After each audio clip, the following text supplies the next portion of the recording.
আসসালামু আলাইকুম। ইতিমধ্যে আমরা দেখতে পাচ্ছি শতাব্দীর পরিবর্তন ঘটেছে, যেটি আমরা বড় আকার দেখতে পাচ্ছি যে বিভিন্ন যুদ্ধবিগ্রহ লেগে যাচ্ছে, বিশেষ করে ইরান এবং ইসরায়েল যুদ্ধ হওয়ার পর এটি পুনরায় এখন ইরান এবং আমেরিকা, বিশেষ করে নেটো সহ বিভিন্ন দেশের সাথে যুদ্ধ অবস্থা। ইতিমধ্যে আমেরিকা দেখা যাচ্ছে যুদ্ধজাহাজ এবং নৌবহর ইরানের বিভিন্ন সমুদ্র সীমায় প্রেরণ করেছে এবং যুদ্ধ শুরু হয়ে যাবে এমন একটি অবস্থা তৈরি হয়েছে, যদিও আলোচনাটি এখনও ভালো প্রগ্রেস করে নাই বললেই চলে। এখন তো আমরা সকলেই দেখতে পাচ্ছি যে পারমাণবিক বোমা বানাচ্ছে, এই বিষয়টিকে কেন্দ্র করে মূলত বা আইসিবিএম বানাচ্ছে পাশাপাশি। এটিকে কেন্দ্র করেই মূলত আমেরিকার সাথে ইরানের এই যুদ্ধ অবস্থাটি তৈরি হয়েছে। এখন যে বিষয়টি চিন্তা সেটি হলো যে আমি মূলত জাতিসংঘ, আমেরিকা, ইসরায়েল, ইরান তাদেরকে আহ্বান জানাচ্ছি যুদ্ধ না করার জন্য। কারণ যুদ্ধটি হলে মূলত আশেপাশের অঞ্চলে উভয়ের ক্ষয়ক্ষতি হবে, আমেরিকারও ক্ষতি হবে, ইসরায়েল, ইরান উভয়েরই ব্যাপক ক্ষয়ক্ষতি হবে। যেহেতু আমেরিকা সুপার পাওয়ার, পারমাণবিক শক্তিত রাষ্ট্র, নেটো নেতৃত্ব দিয়ে থাকে, তাই ইরানের বড় ধরনের ক্ষয়ক্ষতি হতে পারে, ইরান ধ্বংস হয়ে যেতে পারে পার্মানেন্টলি, অথবা বড় ধরনের একটি যুদ্ধের সামরিক, বেসামরিক, পাশাপাশি বাণিজ্যিক বড় ধরনের ক্ষয়ক্ষতির মধ্যে পড়তে পারে, যেটি ইরানের অবস্থা সিরিয়া বা কিউবা, লিবিয়ার মতো হয়ে ধ্বংস হয়ে যেতে পারে, গৃহযুদ্ধে লেগে যেতে পারে আফ্রিকার মতো।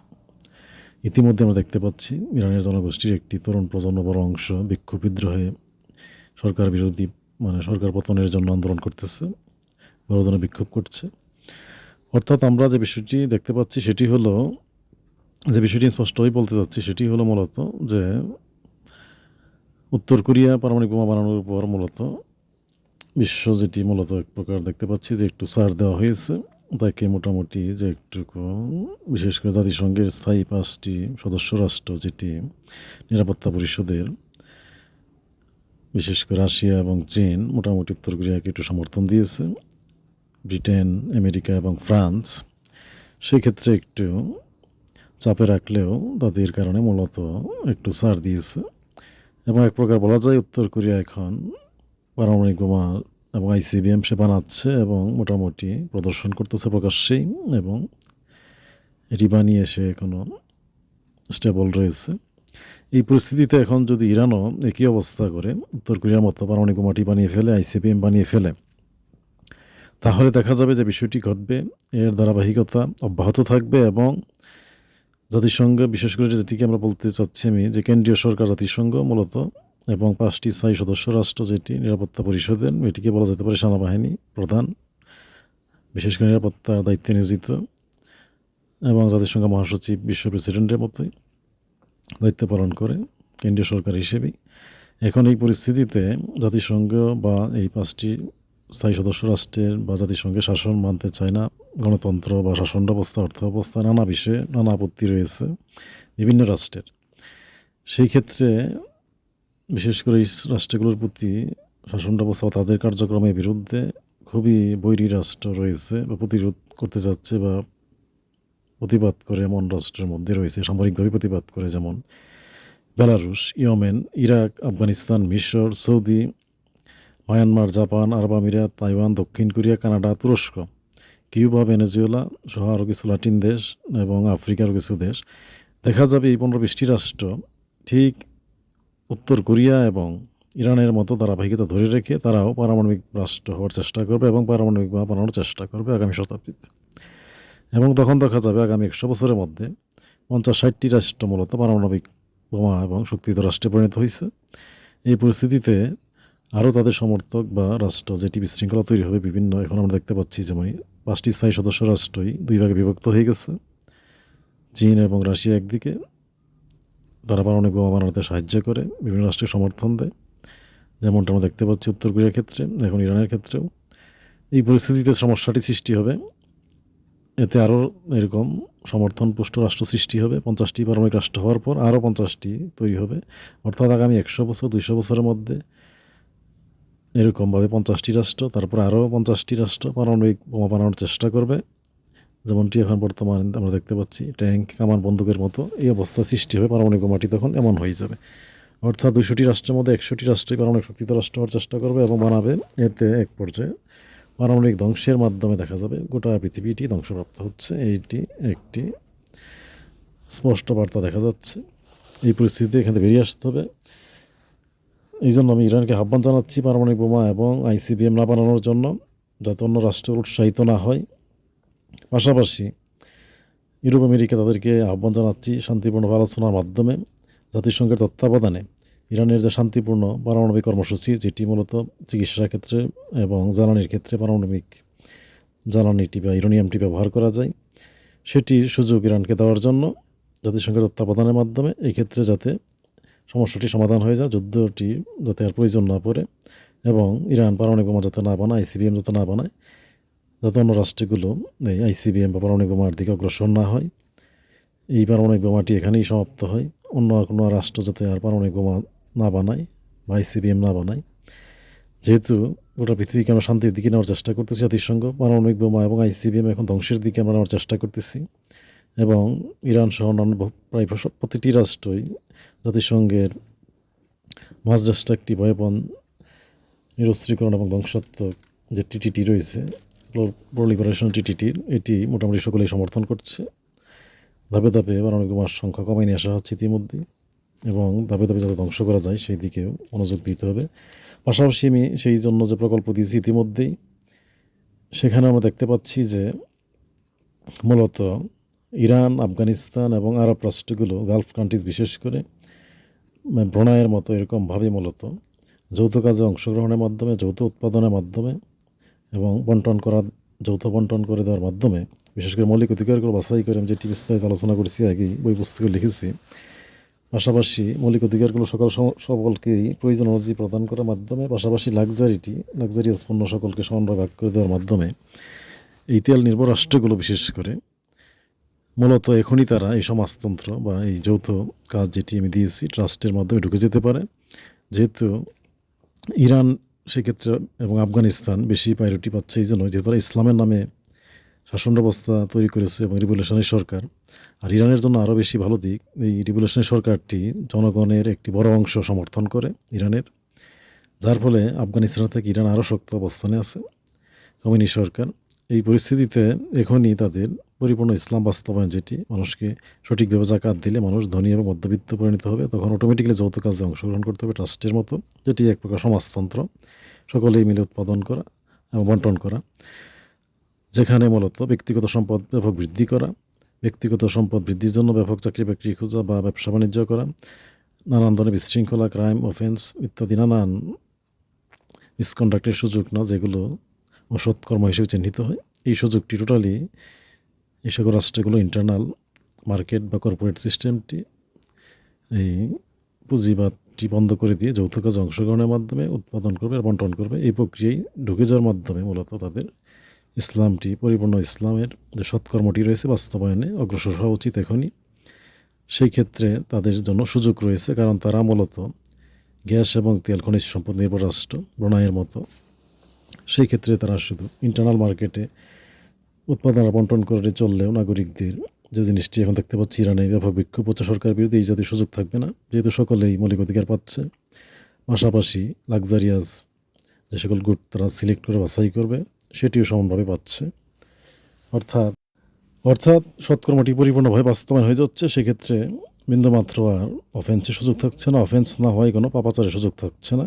অর্থাৎ পরিপূর্ণভাবেই ইসলামিক যে সমাজ ব্যবস্থাপনা, ইসলামিক যে অর্থ ব্যবস্থাপনা বাস্তবায়ন হয়ে যাচ্ছে, আর রাষ্ট্র ব্যবস্থাপনাটিও হয়ে যাচ্ছে এই জন্যই, যেহেতু মূলত ইরান মূলত বা এইসব রাষ্ট্রগুলো শাসন ব্যবস্থা যাই থাকুক জনগণের সমর্থন রয়েছে, আর ইরানে মূলত জনগণের সরাসরি ভোটের মাধ্যমে সরকার প্রধান থেকে শুরু করে রাষ্ট্রপ্রধান উভয় নির্বাচিত হয়ে থাকে, জনগণের অংশগ্রহণের মাধ্যমে এক প্রকার নিয়ন্ত্রিত গণতন্ত্র রয়েছে। এই পরিস্থিতিতে আর এই বিক্ষোভ, বিদ্রোহ ইত্যাদি সমস্যাটি থাকতেছে না। আর তেল, গ্যাস, খনিজ সম্পদ এটুকু আন্তর্জাতিক মার্কেটে ওয়েস্টার্ন কান্ট্রিজ বা অন্যান্য প্রয়োজনীয় রাষ্ট্রগুলোর কাছে বিক্রি করবে। সেখান থেকে তারা মূলত প্রয়োজনীয় তাদের লাক্সারি পণ্য তারা সংগ্রহ করবে তেলের বিনিময়ে। পাশাপাশি তাদের কৃষি জমি নাই আরব রাষ্ট্রগুলো, আফ্রিকা বা অন্যান্য রাষ্ট্রগুলোর সাথে তারা তেলের বিনিময়ে কৃষি জমি লিজ নিতে পারে বা সেখানে জমি ক্রয় করতে পারে, যেখানে তারা প্রয়োজনীয় খাদ্যদ্রব্য ইত্যাদি উৎপাদনের জন্য জায়গা জমি পায় ইত্যাদি অবস্থাপনা। যেহেতু গোটা পৃথিবী রিফর্মের সংস্কারের দিকে গেলে ইতিমধ্যেই সংস্কারের দিকে অনেক চেঞ্জ করতে হবে। ইতিমধ্যে আরও রাষ্ট্রগুলো অর্থাবস্থা চেঞ্জ করতেছে, যেহেতু ব্যাটারি চালিত একটি গাড়ি এবং অন্যান্য বিষয় চলে আসতেছে, এআই প্রযুক্তি সহ আধুনিক যত প্রযুক্তি ব্যবস্থাপনা, সেক্ষেত্রে দেখা যাচ্ছে তেলটি খুব বেশি দিন চলবে না। এই পরিস্থিতিতে আরব যেটি চালু করতে হচ্ছে, সৌদি আরব এমনকি আরব আমিরাত, দেখতে পাচ্ছি আমরা যে পর্যটনের দিকে এগিয়ে যাচ্ছে। এখন ইউরোপ আমেরিকার নাগরিক ভবিষ্যতে এসে গেলে বেকার হয়ে যাবে, বেকার ভাতা দিয়ে চলবে এবং উন্নয়ন ভাতা রাষ্ট্র সীমিতভাবেই তাদের কীভাবে চালাবে, সেই ক্ষেত্রে তাদের এক্সট্রা কোনো টাকা বা সাপোর্ট দেওয়া হবে না যে বাহিরের রাষ্ট্র সৌদি আরব বা আরব আমিরাতে যে নাগরিকরা, বেকার নাগরিকরা মূলত সেখানে ট্রাভেল করবে, পর্যটন হিসেবে ব্যবহৃত হবে, এই সুযোগটি খুবই কমে আসবে। এই পরিস্থিতিতে এই পর্যটন যে খাতটি চালু করা হচ্ছে এটিও বেশি দিন চলবে না, আবারও তাদেরকে সংস্কার করতে হবে। সুতরাং একবারে সংস্কারে গেলেই তাদের জন্য উত্তম হবে, যে উৎপাদন করবে আর বন্টন করবে, পাশাপাশি তো লাক্সারিয়াস যে সকল পণ্য প্রয়োজন হয় সেগুলো তেলের বিনিময়ে অন্য রাষ্ট্র থেকে সংগ্রহ করবে। তাদের ইন্টারনাল মার্কেটটি আপাতত উৎপাদন আর বন্টন এই প্রক্রিয়ায় চলে যাওয়া উচিত। অর্থ ব্যবস্থাপনাটি, ব্যক্তিগত সম্পত্তিটি বৃদ্ধি এবং ব্যবসা বাণিজ্য বাজারটি ইত্যাদি যে ব্যাপারটি রয়েছে ডেমোক্রেটিক রাষ্ট্রে, বিশেষ করে আমাদের যেটি ওয়েস্টার্ন কান্ট্রিজ, ইউরোপ আমেরিকা তার নেতৃত্বে এবং তাদের পুঁজির মাধ্যমে চীন, ভারত, পাকিস্তান, বাংলাদেশ ইত্যাদি রাষ্ট্রগুলোতে যেটি গড়ে উঠেছে ইন্ডাস্ট্রিয়াল টেকনোলজিক্যাল একটি অর্থ ব্যবস্থাপনা সে এবং শ্রমবাজার যৌথ একটি অর্থনৈতিক ব্যবস্থাপনা, যেহেতু এখানে সস্তায় শ্রমিক রয়েছে, শ্রমিক এবং তাদের পুঁজি, টেকনোলজি, জ্ঞান বিজ্ঞান ইত্যাদি ব্যবহার করে যৌথভাবে মূলত এখানে একটি ব্যবস্থাপনা গড়ে উঠেছে, যেটি একটি বডির মতো, যার ফলে এই রাষ্ট্রগুলোর আফগানিস্তান, ইরান এবং গালফ কান্ট্রিজ তাদের মতো সেরকম সুযোগ নেই আলাদাভাবে, যেখানে এখনই তারা সমাজতন্ত্র শুরু করে দিব আমরা যৌথ কাজে অংশগ্রহণের মাধ্যমে উৎপাদন বন্টন শুরু করব, এটি সম্ভব হচ্ছে না।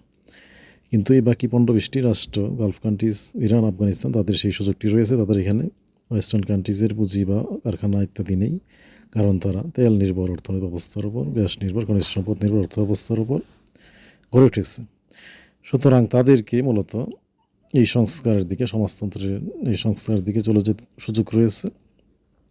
কিন্তু বাকি যে রাষ্ট্রগুলো আমরা রয়েছি ইউরোপ আমেরিকা নেতৃত্বে, গণতন্ত্র এবং আমাদের অর্থব্যবস্থা একই রকম, বৈশিষ্ট্য, কালচার সব কিছু, এখন আমাদেরকে যৌথভাবে ধাপে ধাপে কাজটি করতে হবে। সময় লাগবে, যেহেতু জনসংখ্যার বড় একটি অংশই আমরা ইউরোপ আমেরিকা এবং এশিয়ার এই সকল দেশগুলোতেই রয়েছে। যেহেতু যে কয়েকটি রাষ্ট্রের কথা উল্লেখ করলাম, যে গালফ কান্ট্রিজ, ইরান, আফগানিস্তান, সেক্ষেত্রে জনসংখ্যা এখানে অল্প, 20-30 কোটি জনসংখ্যা মাত্র। এই পরিস্থিতিতে বাকি আমাদের প্রায় 850 কোটি জনসংখ্যা, এদিকে 900 কোটি।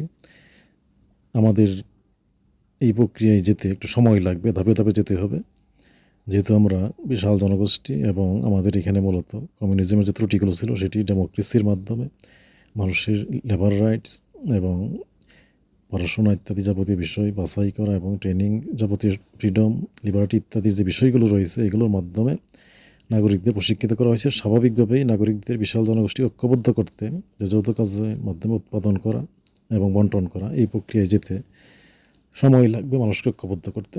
কিন্তু সেই সুযোগটি ইরান, আফগানিস্তান, গালফ কান্ট্রিজ তাদের রয়েছে।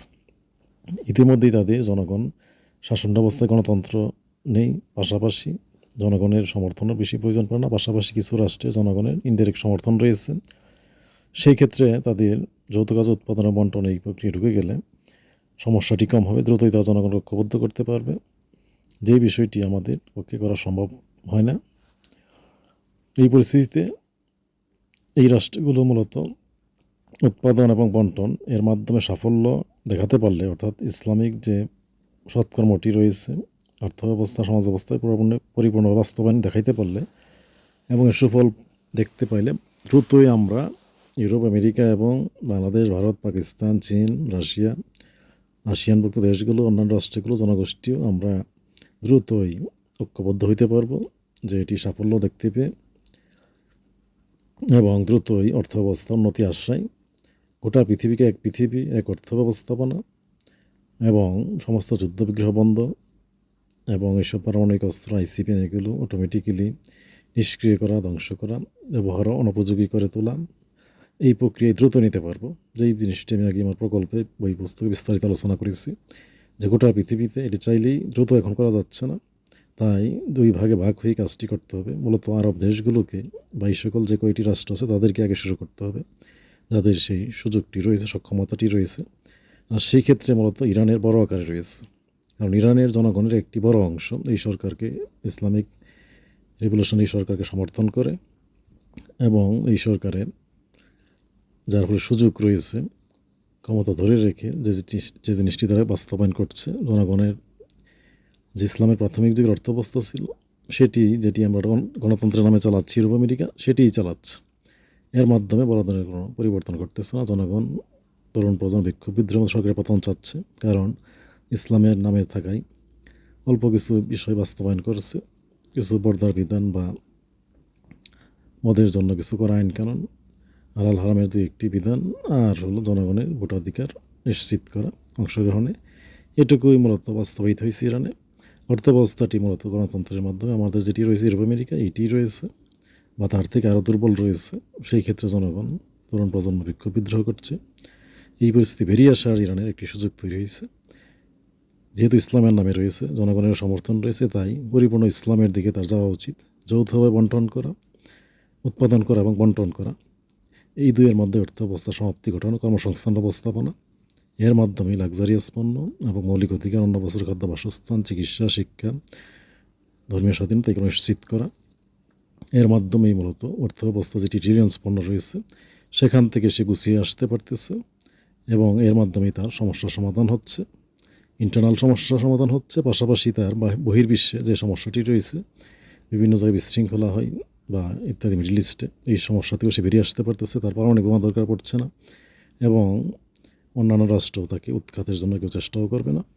এবং এই প্রক্রিয়া সাহায্য করার জন্য আমি ইউরোপ আমেরিকা, জাতিসংঘ সকলকে আহ্বান জানাচ্ছি, ইসরায়েল সহ, যাতে সে এখান থেকে বেরিয়ে আসতে পারে। সে অন্য কোনো রাষ্ট্রের জন্য থ্রেটও হবে না, পাশাপাশি এটি বাস্তবায়নের মাধ্যমে বরং সে বিশ্বের জন্য একটি অ্যাসেটে পরিণত হবে, যেখান থেকে দেখে আমরা দ্রুতই নাগরিকদের ঐক্যবদ্ধ করতে পারবো, গোটা পৃথিবীকে একটি একক রাষ্ট্রে, এক অর্থ ব্যবস্থাপনা, একক বাজেটের আওতায় আনতে পারবো এবং যৌথ কাজে অংশগ্রহণের মাধ্যমে মৌলিক অধিকার নিশ্চিত এবং লাক্সারিয়াস পণ্য তৈরি করা, যেটি আমি বিস্তারিত আলোচনা করছি ওই পুস্তকে, হাই রাইজ ভবন দিয়ে সকলের মৌলিক অধিকার প্রয়োজন অনুযায়ী প্রদান করা, পাশাপাশি লাক্সারিয়াস পণ্যগুলো সবাইকে সমানভাবে ভাগ করে দেওয়া, এতে কোনো বিশৃঙ্খলা সৃষ্টি হবে না, সামাজিক অবস্থার উন্নতি ঘটবে।